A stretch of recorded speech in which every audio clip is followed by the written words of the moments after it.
Ibu serta materi yang akan Ibu tampilkan nanti. Untuk itu sebelum kita memulai materi, Ibu akan ngambil absen dulu ya.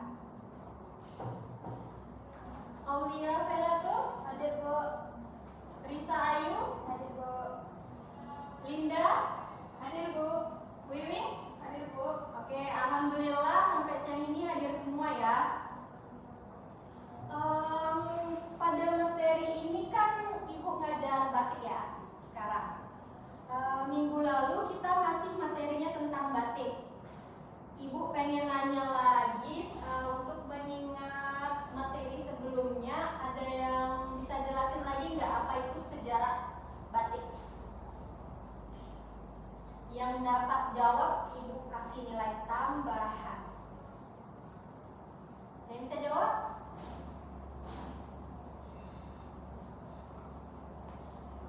Wiwin bisa, yang makanya paling banyak pasti nangkep dong.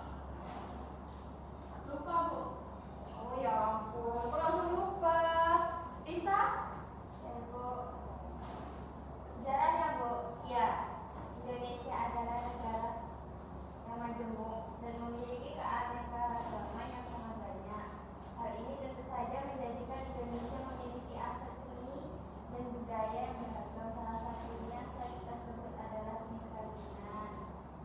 Ya. Menurut beberapa ahli sejarah, batik berasal dari India, dibawa oleh para pedagang dari India yang sedang melakukan perdagangan di Pulau Jawa. Dari situlah terjadi pengaruh terhadap orang Jawa untuk mengetahui lebih banyak tentang batik. Itu Bu. Oke, jawaban dari Risa benar ya. Beli tepuk tangan dulu dong buat Risanya.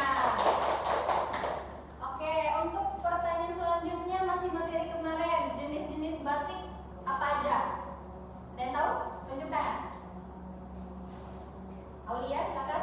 Batik tulis, Batik tulis, batik, batik printing, dan kombinasi. Oke, betul sekali ya. Beri tepuk tangan juga dong buat Aulia. Oke, Mas, walaupun udah siang tapi anak-anak itu masih bisa menjawab pertanyaan dari Ibu ya. Oke, untuk materi selanjutnya tunggu bentar. Oke. Untuk materi selanjutnya yaitu tentang batik. Masih tentang batik, yaitu kita ke bagian bab 2 yaitu motif batik. Oke, motif batik itu yaitu pola atau kerangka gambar maksud untuk mewujudkan ornamen batik yang indah dan bagus secara keseluruhan. Nah, dari di depan sini Ibu sudah memberikan salah satu contoh dari batik, yaitu mungkin itu bisa dilihat yaitu seperti kain yang disusun dengan motif batik yang berbeda. Jadi itu salah satu contoh dari batik. Batik itu juga bisa berbentuk seperti batik lukis yang bisa ada figuranya, bisa juga untuk berbagai macam, asalkan dia dikenai lilin pada kain itu udah disebut batik. Terus dari motif merupakan bagian dari ragam hias. Ragam hias sendiri diartikan sebagai karya seni yang diambil dari bentuk-bentuk flora, fauna, figural, dan bentuk-bentuk geometris. Anak-anak Ibu tahu flora itu apa? Bunga Bu. Bunga. Kalau fauna? Hewan. Hewan. Nah itu dari hewan dan tumbuhan itu bisa diambil motif dari bentuknya itu menjadi sebuah motif. Motif hias diartikan sebagai corak hiasan yang terdapat pada suatu produk atau benda atau ruangan tertentu. Nah, ada beberapa dari motif itu sendiri, yaitu yang pertama ada geometris. Menurut Sunario tahun 2009 menyebutkan bahwa motif geometris adalah motif yang mengandung unsur rupa seperti garis dan bidang yang pada umumnya bersifat abstrak.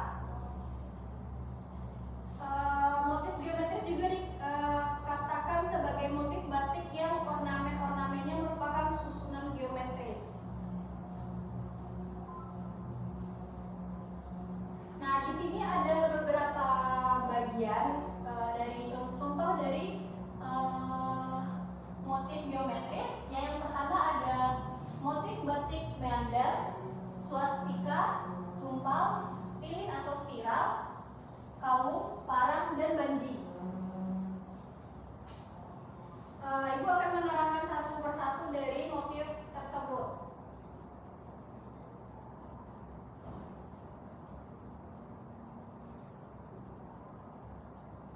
Yang pertama itu ada motif batik meander. Batik meander ini adalah ragam hias yang memiliki bentuk dasar huruf T yang disusun secara tegak lurus bolak-balik. Nah, dapat anak ibu lihat sendiri kan, dari bagian warna merah tersebut memiliki bentuk huruf T.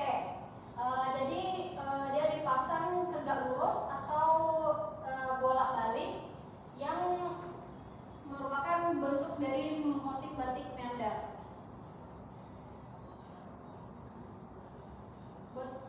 Motif batik selanjutnya yaitu swastika. Swastika adalah lambang peredaran bintang-bintang. Dalam cara hias-menghias di Indonesia, motif swastika ini biasanya digunakan untuk mengisi bidang yang terdiri atas gambar-gambar garis lurus yang semuanya dinamakan banji. Swastika ini lebih sederhana. Motif tersebut berbentuk huruf Z. Anak-anak ibu bisa melihat ada bagian dari motif tersebut yang seperti berbentuk huruf Z, dan itu merupakan bentuk dari motif swastika.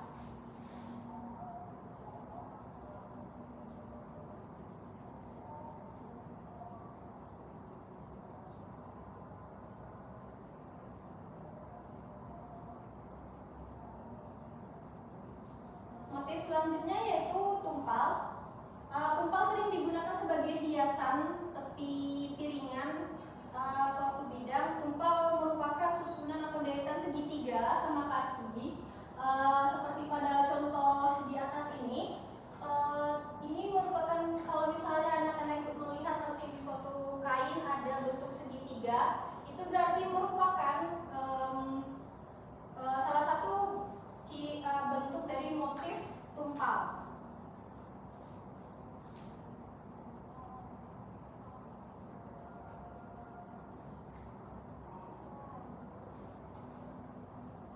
Oke, untuk motif selanjutnya ada motif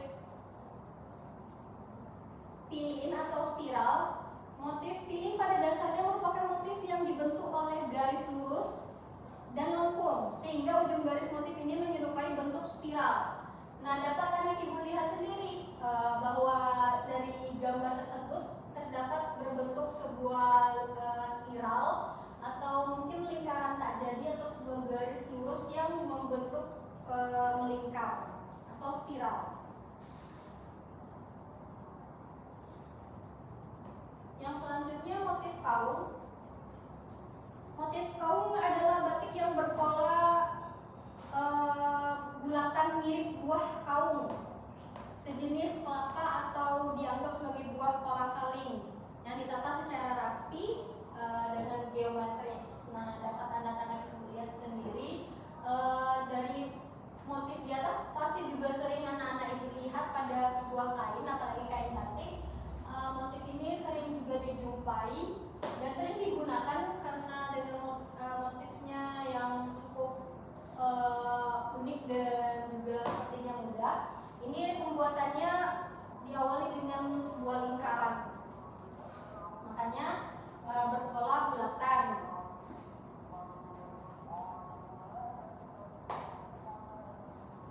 Untuk motif selanjutnya yaitu parang. Parang adalah sebuah motif yang memiliki bentuk atau pola dasar garis-garis yang miring sejajar. Bentuk motif parang yang paling berkeseimbangan. Nah, ini juga pasti sudah sering juga ya anak-anak ibu lihat mungkin di kain sarung orang tuanya atau baju batik kakaknya, pasti pernah lihat motif parang ini dan sering juga dijumpai dan sering juga digunakan sebagai motif batik. Selanjutnya ada motif banji. Motif banji adalah motif batik yang memiliki dasar garis teluk yang bersilangan mirip bentuk baling-baling. Nah, dari salah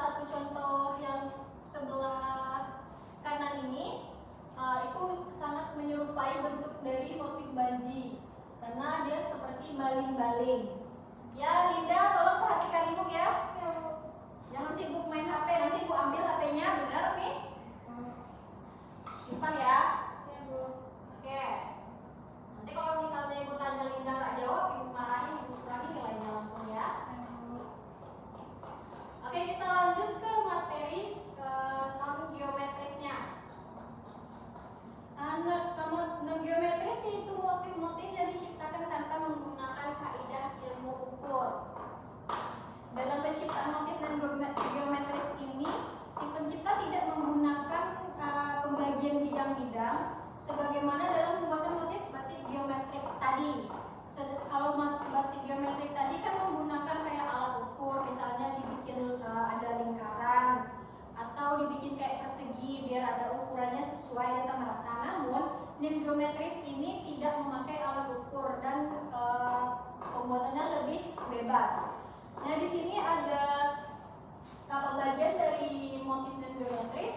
Yang pertama ada semen sidalur, yang B ada semen agen sawat burda, yang C ada motif semen hook, yang D ada motif sida mukti, dan E motif sida asing.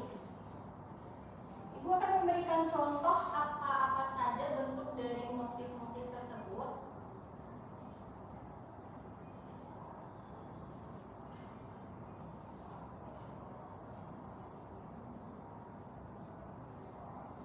Nah, motif sida luhur adalah motif ya ini tersusun terdiri dari susunan motif meru, pohon hayat, burung, tumbuhan, dan sawah.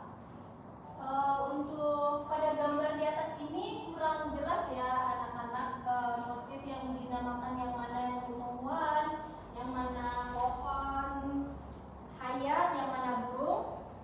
Namun anak-anak itu bisa nggak melihat yang mana itu ada nggak ada gambaran-gambaran seperti burung kah, tumbuhan kah, pohon kah dari motif ini? Yang di tengah, Bu. Yang di tengah ini? Ya, kayak sayap burung. Ya, menurut ibu juga gitu. Ada yang bisa lihat lagi nggak apa saja dari motif itu? Rumah mungkin, Bu. Rumah Atau apa kan? bangunan ya? Iya. Kayak bangunan. Boleh lah. Nah, itu juga bisa ditangkap oleh mata sendiri kalau misalnya di semen sidalur ini memiliki motif seperti burung atau tumbuhan dan lain-lain. Motif selanjutnya itu semen agen sawat burda. Motif ini yaitu motif yang terdiri dari motif meru, binatang berkaki 4, motif tumbuh-tumbuhan, pohon hayat, motif burung, motif sawat, dan motif burda. Hampir mirip dengan motif sebelumnya yang memiliki bentuk ada burung atau pohon atau tumbuh-tumbuhan dengan tidak memiliki ukuran, artinya bebas.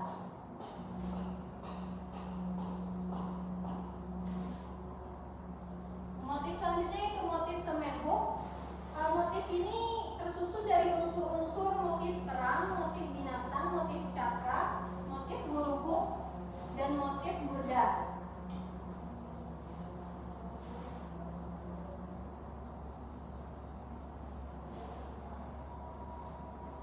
Nah, motif selanjutnya yaitu motif sida mukti. Motif sida mukti dilihat bentuk motifnya terdiri dari beberapa unsur yaitu motif kerang, motif pohon hayat, motif burung, motif binatang, dan motif burda.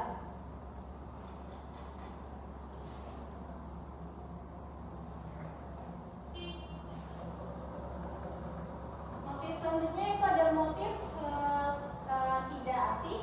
Motif sida asih adalah motif yang bentuknya terdiri dari susunan motif pohon hayat, motif burung, dan motif sawat. Nah, dari semua contoh yang ada pada motif non geometris ini, dia memiliki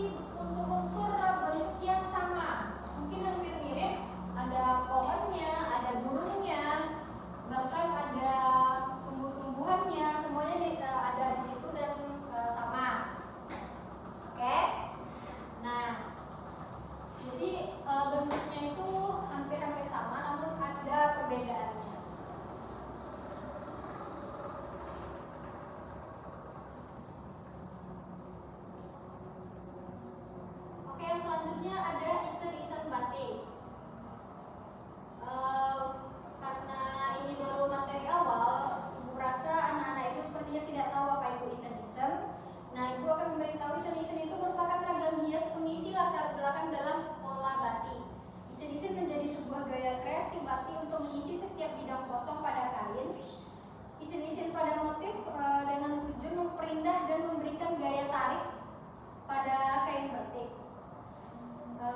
Isen-isen pada umumnya memiliki bentuk yang sederhana dan ukurannya relatif kecil. Contoh paling umum yaitu ada seperti isen-isen yang sering dijumpai itu isen-isen titik. Nah, untuk contoh dari isen-isen ini ada yang pertama ada isen cecak. Isen gaya cecak bersifat mengisi bagian kosong pada pola dengan menebarkan titik-titik dari bekas membatik. Dengan canting bercucuk kecil menyimbolkan ketekunan dan kerja keras. Cecek dibagi menjadi cecek-cecek, cecek pitu, cecek saut, dan cecek saut daun. Nah, dari contoh di atas itu merupakan contoh-contoh dari pembagian cecek-cecek tersebut. Nah, Ibu bisa melihat dulu apa bentuk dari isen-isen tersebut. Yang sudah Ibu jelaskan tadi, yang sering kita jumpai yaitu isen titik. Mungkin juga isen garis yang sewut juga sering kita jumpai.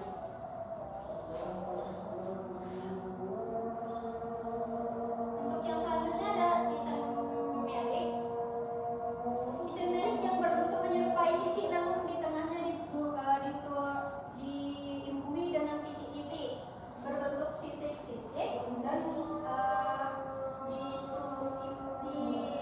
dengan titik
gampang